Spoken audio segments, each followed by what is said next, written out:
kalahati na yung semento dyan sa ginagawa nilang on-ramp.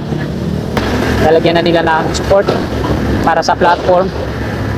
Ganun din dito. Tapos ito yung meron na rebar cage. Sinimulan ko to, walang naniniwala sa paligid ko. Ano? Pagpailang umaga po sa inyong lahat mga kasikap. Dito tayo sa ilalim ng Coreza Station LRT2. Ito po yung Ramon Magsaysay Boulevard eastbound. Patungo tayo dito sa may padres dito sa Mora Bridge. Mag-update tayo ngayon. Umpisa tayo dito. Araw po ngayon na Huwebes, ika-20 ng Agosto taong 2026.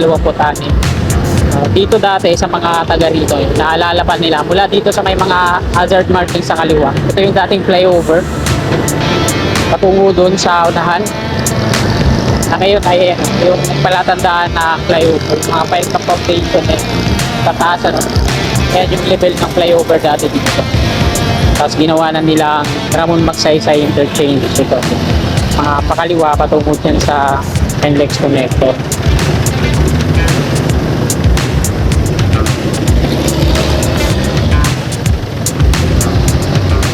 Dito kumakaliwa yung mga galing Pinuno habon nila mga container truck packet ng NLEX Connector. Ito pa lang kasi yung bukas na on-ramp off-ramp ito pa kaliwa na sa NLEX Connector.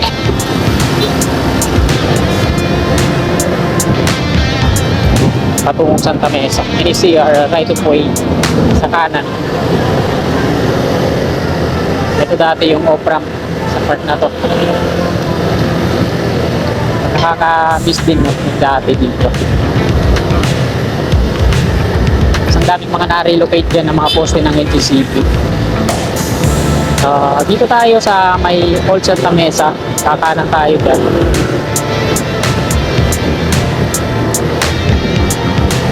Buti na lang hindi ma-traffic ngayon, ano? Kakanan tayo dito sa Old Santa Mesa Street.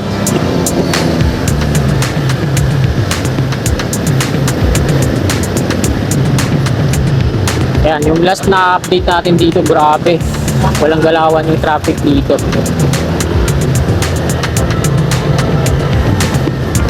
Tapos ang lakas pa ng ulan.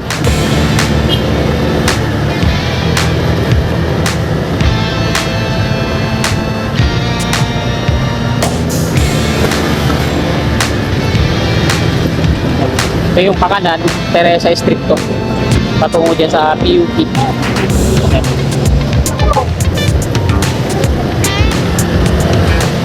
Ito yung naghahati sa ano, yung mga pabalik ng Ramon Magsaysay sa kaliwa yun. Umiikot lang sa may Petroleum Centro. Kasi ito yung mga hotel. So itong dinadaanan natin mga kasikap, ito din yung magsisilbing no? Dahil mga nakablock. Tama lang yan. Tama lang yan. Mga ito, mga inaklap.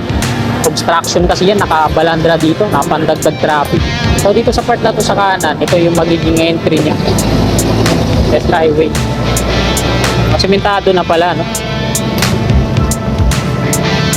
Ayan, sa loob. Kalahati na yung semento dyan sa ginagawa nilang on-ramp. Ayan yung casting sito, yung technique na ginamit nila dito. Meron ding mga steel, ayan, steel girders, kabilaan, ganito din sa kaliwa. Yung off-ramp dito, ito yung entry niyan mula sa Santa Mesa, packet dyan. Tapos yung off-ramp naman so may mga steel girder, so wala pa.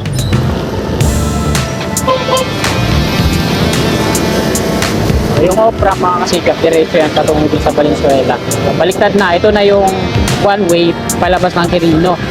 Yung dating sarado to, yung mga papunta lang dito yung bukas. Kalahati na pala yung konkreto dyan sa casting. So ito yung off-ramp po. Nandito na yun, tapos yung ano na lang, yung dito sa harap natin, may kumaka-counter pa. Sa harap natin yung parapet wall niya sa kanan, hindi pa preto. Yan po ang connect yan. Southbound sa taas, northbound sa baba. Ito yung nasa baba, dito sa kaliwa. Uy, naayos na. Mukhang mag-install na sila ata dito.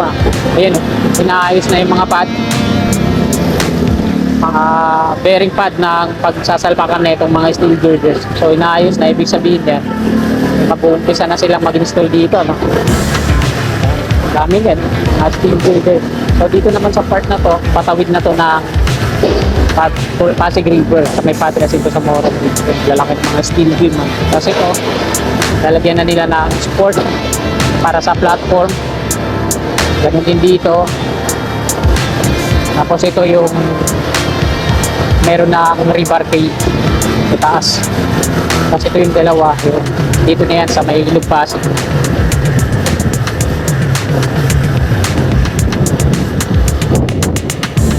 Naman sa kanan natin, yan yung wala, natanggal na yung tulay dyan ng PNR.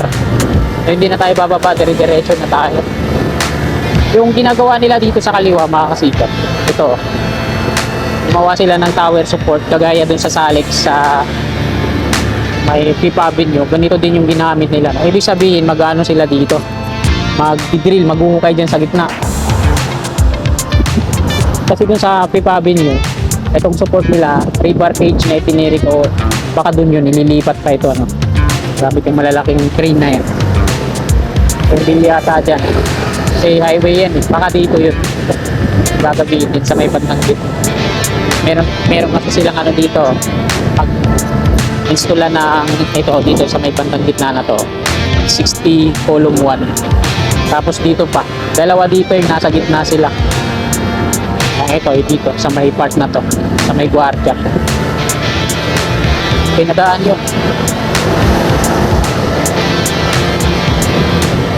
Ang contractor po dyan ay CRPC, Kenya Road and Bridge Corporation.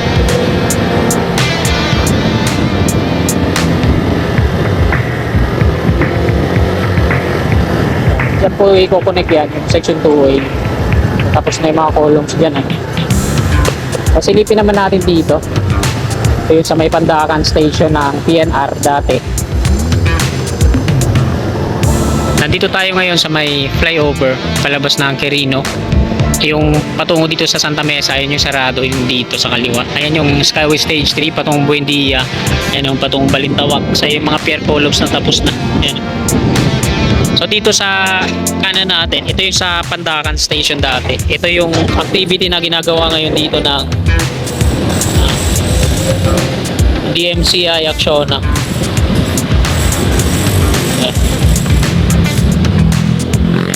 Nasemento na nila, oh. Magre-rebar na sila para dyan sa ano, sa pile cap na gagawin nila.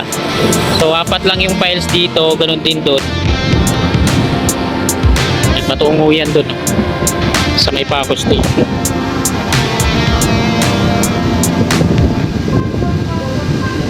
So yun lang mga kasikap, yung update natin dito sa may NCR to, phase 3. So hanggang dito na lang tong video na to. Magandang umaga po, God bless. Wala ko lahat ng mga blanco